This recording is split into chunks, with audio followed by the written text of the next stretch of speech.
നമസ്തേ. CBSE NCERT 6ാം ക്ലാസ്സിലെ സംസ്കൃതം ദീപകം പാഠപുസ്തകത്തിലെ 9ാമത്തെ പാഠമായിട്ടുള്ള യോ ജാനാതി സഹ പണ്ഡിത എന്നുള്ള പാഠഭാഗം മുമ്പത്തെ വീഡിയോയിലൂടെ നമ്മൾ നോക്കിയതാണ്. ഈ ഒരു വീഡിയോയിലൂടെ നമ്മൾ അതിൻ്റെ തുടർ പ്രവർത്തനങ്ങളും ക്വസ്റ്റ്യൻ ആൻസേഴ്സൊക്കെയാണ് നമ്മൾ നോക്കാനായിട്ട് പോകുന്നത്. അവധേയാംശ ശ്രദ്ധിക്കേണ്ട ഭാഗങ്ങളാണ്.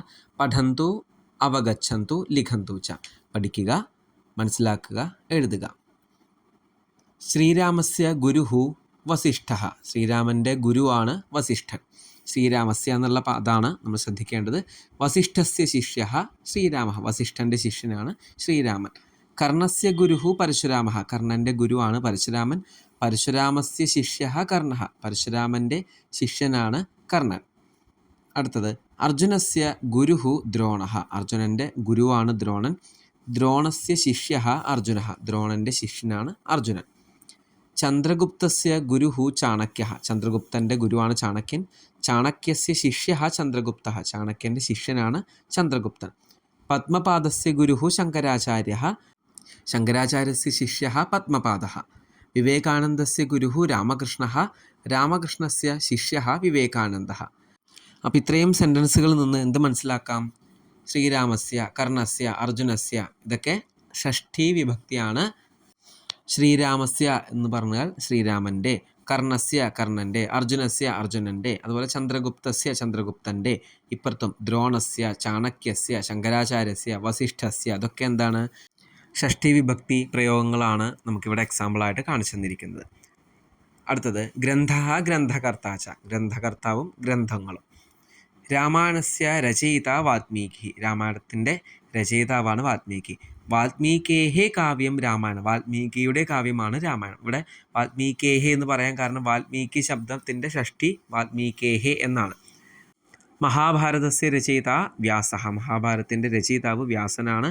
വ്യാസസ്യ കാവ്യം മഹാഭാരതം. വ്യാസൻ്റെ കാവ്യമാണ് മഹാഭാരതം. കർണഭാരസ്യ രചയിത ഭാസ.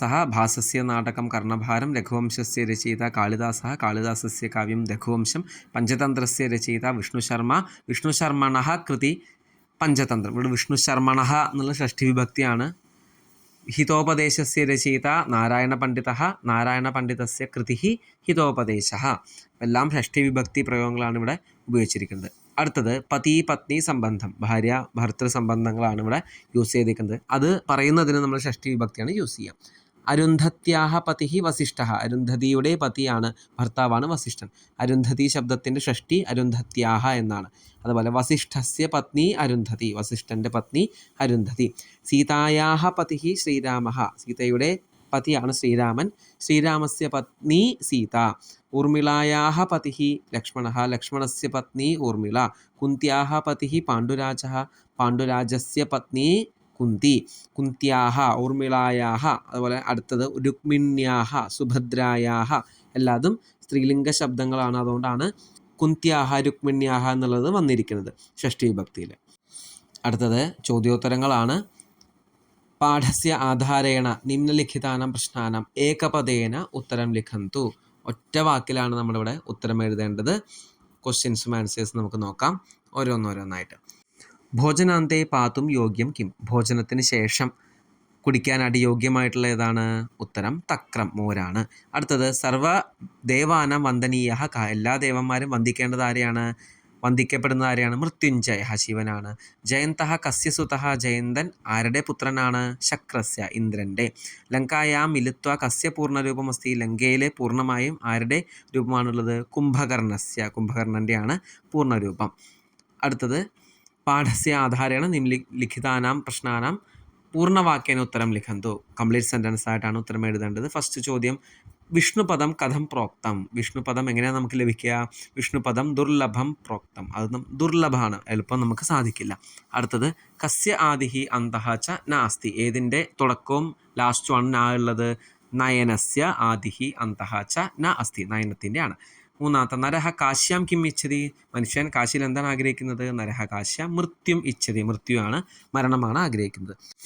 കുലാലൻ്റെ വീട്ടിൽ അർദ്ധം എന്താണുള്ളത്? പകുതി എന്താണുള്ളത്? കുലാലസ്യ ഗൃഹേ അർദ്ധം കുംഭമസ്തി. കുംഭമാണ് ഉള്ളത്. ഇനി അടുത്തത് ഇവിടെ ഒരു ടേബിളാണ് കൊടുത്തിരിക്കുന്നത് ടെക്സ്റ്റ് ബുക്കിൽ. അധോലിഖിതാനി ശബ്ദരൂപാണി പഠന്തു അവഗച്ഛന്തു സ്മരന്തു. പഠിക്കാനും ഓർക്കാനും ആണ് ഇവിടെ പറഞ്ഞിരിക്കുന്നത്. ഫസ്റ്റത്തെ സെറ്റ് അകാരാന്തഃ പുല്ലിംഗ ശബ്ദമാണ്. ഛാത്രശബ്ദത്തിന് ഛാത്രസ്യ ഛാത്രയോഹോ ഛാത്രാണാം, വിദ്യാലയഃ വിദ്യാലയസ്യ വിദ്യാലയോഹോ വിദ്യാലയാനാം, സുതഃ സുതസ്യ സുതയോഹോ സുതാനാം, രാമഃ രാമസ്യ രാമയോഹോ രാമാണാം.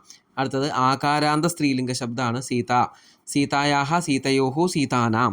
കഥ എന്നുള്ള ശബ്ദത്തിൻ്റെ കഥായാഹ കഥയോഹോ കഥാനാം എന്നാണ് വരിക. പ്രിയ ശബ്ദത്തിൻ്റെ പ്രിയായാഹ പ്രിയയോഹോ പ്രിയാണാം. അടുത്തത് ഈകാരാന്ത സ്ത്രീലിംഗ ശബ്ദമാണ്. അപ്പോൾ നദീ ശബ്ദത്തിൻ്റെ നദ്യാഹ നദ്യോഹോ നദീനാം, ദേവീ ദേവ്യാഹ ദേവ്യോഹോ ദേവീനാം. പുസ്തക ശബ്ദം എന്നുള്ളത് നപുംസലിംഗമാണ്, അകാരാന്ത നപുംസലിംഗം. പുസ്തകസ്യ പുസ്തകയോഹോ പുസ്തകാനാം. ഉദ്യാന ശബ്ദത്തിൻ്റെ ഉദ്യാനസ്യ ഉദ്യാനയോഹോ ഉദ്യാനാനാം. ഫലം ഫലസ്യ ഫലയോഹോ ഫലാനാം. ഭോജനം ഭോജനസ്യ ഭോജനയോഹോ ഭോജനാനാം. ഇനി അസ്മത് ശബ്ദം അഹം എന്നുള്ളതിൻ്റെ മമ ആവയോഹോ അസ്മാകം. ഈ യുഷ്മദ് യു എന്നുള്ളതിൻ്റെ ത്വം ശബ്ദമാണ്. അപ്പോൾ തവ യുവയോഹോ യുഷ്മാകം. തത്ത് പുല്ലിംഗ ശബ്ദത്തിന് തസ്യ തയോഹോ തേഷാം. തത്ത് സ്ത്രീലിംഗം തസ്യാഹ തയോഹോ താസാം. തത്ത് നപുംസലിംഗം തസ്യ തയോഹോ തേഷാം തന്നെയാണ്. ഇനി ഏതത് ശബ്ദത്തിന് പുല്ലിംഗം ഏതസ്യ ഏതയോഹോ ഏതേഷാം. സ്ത്രീലിംഗം ഏതസ്യാഹ ഏതയോഹോ ഏതാസാം. നപുംസലിംഗം ഏതസ്യ ഏതയോഹോ ഏതേഷാം എന്നാണ് വരിക. അടുത്തത് ഉദാഹരണാനുസാരം വാക്യാൻ ലിഖന്തു. ഉദാഹരണം അനുസരിച്ച് സെൻറ്റൻസ് മേക്കിംഗ് ആണ്. എക്സാമ്പിൾ വിദ്യാലയഃ ഛാത്രഃ വിദ്യാലയസ്യ ഛാത്രഃ ഗച്ഛ വിദ്യാലയത്തിൻ്റെ കുട്ടി പോകുന്നു. ഫസ്റ്റ് വൺ ദ്വിചക്രികാ ചക്രം ദ്വിചക്രികായാഹ ചക്രം ഭ്രമതി. ഇവിടെ കായാഹ എന്ന് പറയാൻ കാരണം ദ്വിചക്രിക എന്നുള്ള സ്ത്രീലിംഗ ശബ്ദമായതുകൊണ്ടാണ്. വൃക്ഷഃ ഫലം വൃക്ഷസ്യ ഫലം ഖാദതി വൃക്ഷത്തിൻ്റെ പഴം കഴിക്കുന്നു. ഛാത്രാ നാമ ഛാത്രായാഹ നാമ പൃച്ഛതി. രാമഃ പുസ്തകം രാമസ്യ പുസ്തകം ആനയതി. മന്ദിരം ശിഖരം മന്ദിരസ്യ ശിഖരം പശ്യതി മന്ദിരത്തിൻ്റെ ശിഖരം നോക്കുന്നു. അപ്പോൾ ഷഷ്ടി വിഭക്തിയാണ് ഇവിടെ മെയിനായിട്ട് ഉദ്ദേശിക്കുന്നത്. അപ്പോൾ ഇവിടെ ശ്രദ്ധിക്കേണ്ട ഒരു കാര്യം ദ്വിചക്രികായാഹ, വൃക്ഷഃ വൃക്ഷസ്യ, ഛാത്രാ ഛാത്രായാഹ, രാമഃ രാമസ്യ, മന്ദിരം മന്ദിരസ്യ. അപ്പോൾ ഛാത്ര എന്നുള്ള സ്ത്രീലിംഗാണ്, ദ്വിചക്രിക എന്നുള്ള സ്ത്രീലിംഗാണ്, പിന്നെ വൃക്ഷഃ രാമഃ എന്നുള്ള പുല്ലിംഗ പദങ്ങളാണ്, മന്ദിരം എന്നുള്ള നപുംസലിംഗാണ്. അപ്പോൾ അതനുസരിച്ച് ടേബിൾ ബൈഹാർട്ട് ആയിട്ടുണ്ടെങ്കിൽ ഷഷ്ടി വിഭക്തിയുടെ രൂപങ്ങളനുസരിച്ചാണ് ഇവിടെ കംപ്ലീറ്റ് ചെയ്യേണ്ടത്. അപ്പോൾ ഇതൊരു പ്രാക്ടീസായിട്ട് എടുക്കുക. കറക്റ്റായിട്ട് പ്രാക്ടീസ് ചെയ്ത് കഴിഞ്ഞാൽ നമുക്ക് തുടർന്നുള്ള ചോദ്യങ്ങൾക്കൊക്കെ ഷഷ്ടി വിഭക്തി തെറ്റിക്കാതെ എഴുതാൻ സാധിക്കും. അടുത്തത് 3 ലിംഗങ്ങളിലുള്ള ഷഷ്ടി വിഭക്തി പദങ്ങളനുസരിച്ച് കംപ്ലീറ്റ് ചെയ്യേണ്ട ടേബിളാണ്. ഫസ്റ്റ് വൺ പുല്ലിംഗാണ്. ദേവഃ ദേവസ്യ, വൃക്ഷഃ വൃക്ഷസ്യ, ദ്വാരപാലഃ ദ്വാരപാലസ്യ, സ്യൂതഃ സ്യൂതസ്യ, അനുജഃ അനുജസ്യ, അഗ്രജഃ അഗ്രജസ്യ, പിതാമഹഃ പിതാമഹസ്യ, മാതുലഃ മാതുലസ്യ, പ്രാചാര്യഃ പ്രാചാര്യസ്യ, വിദ്യാലയഃ വിദ്യാലയസ്യ, പിതൃവ്യഃ പിതൃവ്യസ്യ. ഇനി അടുത്ത സ്ത്രീലിംഗാണ്. രമാ രമായാഹ, ഛാത്രാ ഛാത്രായാഹ, ദോലാ ദോലായാഹ, ഉപാസനാ ഉപാസനായാഹ, പുസ്തികാ പുസ്തികായാഹ, ഭ്രാതൃജായാ ഭ്രാതൃജായാഹ, അഗ്രജാ അഗ്രജായാഹ, സ്നുഷാ സ്നുഷായാഹ, ലേഖനീ ലേഖന്യാഹ, പത്നീ പത്ന്യാഹ, പുത്രീ പുത്ര്യാഹ. ഇനി അടുത്തത് നപുംസലിംഗ പദങ്ങളാണ്. ഭവനം ഭവനസ്യ, ഉദ്യാനം ഉദ്യാനസ്യ, വനം വനസ്യ, സൂത്രം സൂത്രസ്യ, പത്രം പത്രസ്യ, യന്ത്രം യന്ത്രസ്യ, വാതായനം വാതായനസ്യ, പുഷ്പം പുഷ്പസ്യ, സങ്കണകം സങ്കണകസ്യ, ഗൃഹം ഗൃഹസ്യ, വാർത്താപത്രം വാർത്താപത്രസ്യ. അടുത്തത് 6ാമത്തെ ചോദ്യം. രിക്തസ്ഥാനേഷു കുടുംബസ്യ പരിചയം ലിഖന്തു. ബ്ലാങ്ക്സിൽ കുടുംബത്തിൻ്റെ പരിചയം എഴുതാനാണ് പറയുന്നത്. അപ്പം മമ മാതുഹു നാമ, എൻ്റെ അമ്മയുടെ പേര് എന്താണെന്നുള്ളത് കറക്റ്റായിട്ട് എഴുതുക. മമ അഗ്രജസ്യ നാമ, അഗ്രജൻ്റെ ചേട്ടൻ്റെ പേര് എന്താണെന്ന് എഴുതുക. അനുജായാഹ നാമ അനീതി, പിതാമഹസ്യ മുത്തശ്ശൻ, പിതാമഹ്യാഹ മുത്തശ്ശി. ഇതേപോലെ കംപ്ലീറ്റ് ചെയ്യാനാണ് ഇവിടെ കൊടുത്തിരിക്കുന്നത്. അപ്പോൾ സ്വകുടുംബത്തിൻ്റെ പരിചയം നമ്മൾ ചെയ്യുമ്പോൾ നമ്മൾ കൂടുതലായിട്ട് ഉപയോഗിക്കുന്നത് ഷഷ്ടി വിഭക്തിയാണ്. അപ്പോൾ ഷഷ്ടി വിഭക്തി പദങ്ങൾ കറക്റ്റായിട്ട് ഉപയോഗിക്കാനുള്ള ഒരു പരിശീലനമാണ് ഇവിടെ ഉദ്ദേശിക്കുന്നത്.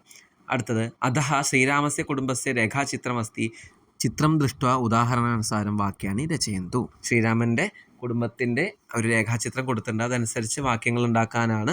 ഇപ്പോൾ പിതാ രാമഃ പിതാ ദശരഥഃ, രാമസ്യ പിതാ ദശരഥഃ, അങ്ങനെയാണ് നമ്മൾ സെൻറ്റൻസ് എഴുതേണ്ടത്. ഇനി ദശരഥസ്യ സ്നുഷാ സീത, സീതായാഹ ശ്വശുരഃ ദശരഥഃ, കൗസല്യായാഹ സ്നുഷാ സീത, സീതായാഹ ശ്വശ്രൂഃ കൗസല്യ. ഇതേപോലെ ആരോമാർക്ക് അനുസരിച്ച് ഷഷ്ടി വിഭക്തി രൂപങ്ങളനുസരിച്ച് കറക്റ്റായിട്ട് മനസ്സിലാക്കി ചെയ്യുക എന്നുള്ളതാണ്. നമ്മുടെ നോട്ട്ബുക്കിലേക്കാണ് എഴുതേണ്ടത്. ഇവിടെ എഴുതാനുള്ള സ്ഥലമില്ലാത്ത കാരണം നോട്ട്ബുക്കിൽ എഴുതി പ്രാക്ടീസ് ചെയ്യാം. ഇതുപോലെ രാമായണത്തിൻ്റെയും മഹാഭാരതത്തിൻ്റെയും ഒക്കെ ഷഷ്ഠി വിഭക്തി പ്രയോഗങ്ങൾ പ്രയോഗിച്ചു കഴിഞ്ഞാൽ ഷഷ്ഠി വിഭക്തി എവിടെയാണ് ഉപയോഗിക്കേണ്ടത് എന്നുള്ളത് കറക്റ്റായിട്ട് നമുക്ക് മനസ്സിലാക്കാൻ സാധിക്കും, വ്യക്തമാവുകയും ചെയ്യും. അടുത്ത ചോദ്യത്തിലേക്ക് കിടക്കാം. നിമ്നാങ്കിത പുസ്തക സൂചി മധ്യേ കസ്യ ഉപരി കിം അസ്തി ഇതി ലിഖന്തു. പുസ്തകങ്ങൾ കൊടുത്തിട്ടുണ്ട്. പുസ്തകത്തിൻ്റെ മുകളിൽ ഏത് പുസ്തകമാണ് എന്നുള്ളതാണ് ഇവിടെ കൊടുക്കേണ്ടത്. ഉദാഹരണം, ലീലാവത്യാഹ ഉപരി പഞ്ചതന്ത്രം അസ്തി. ലീലാവതിയുടെ മുകളിൽ പഞ്ചതന്ത്രമുണ്ട്. ഭഗവത്ഗീതായാഹ ഉപരി ലീലാവതി അസ്തി. ഭഗവത്ഗീതയുടെ മുമ്പിൽ ലീലാവതിയുണ്ട്. രാമായണസ്യ ഉപരി ഭഗവത്ഗീത അസ്തി. ഹിതോപദേശസ്യ ഉപരി രാമായണമസ്തി. യോഗശാസ്ത്രസ്യ ഉപരി ഹിതോപദേശഃ അസ്തി. ഹിതോപദേശസ്യ ഉപരി രാമായണമസ്തി. മനുസ്മൃത്യാഹ ഉപരി രഘുവംശമസ്തി. അമരകോശസ്യ ഉപരി മനുസ്മൃതിः अस्ति. അഷ്ടാധ്യായാः ഉപരി അമരകോശः अस्ति. മഹാഭാരതസ്യ ഉപരി അഷ്ടാധ്യായി अस्ति. അർദ്ധശാസ്ത്രസ്യ ഉപരി മഹാഭാരതമസ്തി. ഇതോടുകൂടി ഈ ഒരു പാഠഭാഗം അവസാനിച്ചിരിക്കുകയാണ്. അടുത്തൊരു വീഡിയോയിലൂടെ നമ്മൾ അടുത്ത പാഠം മനസ്സിലാക്കാം, പഠിക്കാം. ധന്യവാദാः.